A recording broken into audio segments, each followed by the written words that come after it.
এই ধরনের একজন লোককে বাংলাদেশ ব্যাংকের গভর্নর নিয়োগ করার অর্থ হলো আপনার এই যে শুটকির পাহারাদার হিসেবে বিড়ালকে বসানো। এই শুটকি বাজারের পাহারাদার বিড়াল হতে পারে না।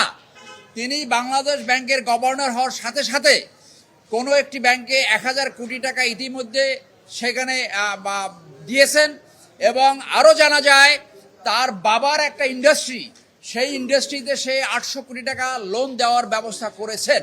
সেই জন্য আমি আবারও বলবো, সরকারের উচিত হবে দ্রুত কিভাবে তার মতো একটা লোক বাংলাদেশ ব্যাংকের গভর্নর হলো, এবং এই কথাগুলো যদি সত্য হয় সরকারের উচিত হবে ইমিডিয়েটলি তাকে এখান থেকে সরিয়ে যোগ্য, দক্ষ এবং অত্যন্ত অনেস্ট এবং জনগণের কাছে গ্রহণযোগ্য এই ধরনের একজন লোককে বাংলাদেশ ব্যাংকের গভর্নর হিসেবে নিয়োগ করা। যে গভর্নর সে স্পষ্টভাবে একজন লোন ডিফল্টার ছিল। এছাড়াও পত্রিকায় বের হয়েছে এই বর্তমান যে গভর্নর তার সাথে বাংলাদেশে ব্যাংক লুটপাটকারী, ব্যাংক ধ্বংসকারী এস আলমের ব্যবসায়িক প্রতিষ্ঠানে শেয়ার রয়েছে এবং তার যোগসাজশ রয়েছে।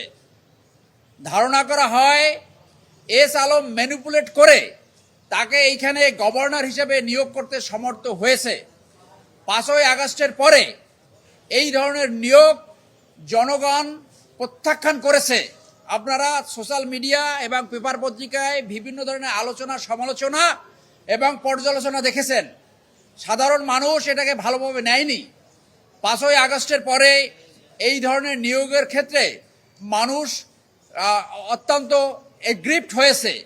সেই ক্ষেত্রে আমরা আশা করব কোর্টে এই মামলা শুনানির পরে আদেশ হবে, এবং আদেশ শুনানির পরে এই রিমুভাল প্রক্রিয়া এবং এই নিয়োগ প্রক্রিয়া অবৈধ ঘোষণা করা হবে। একই সাথে আপনাদের মাধ্যমে আহ্বান জানাবো, সরকার এই নিয়োগ প্রক্রিয়াটা যেন দ্রুত তদন্ত করে এর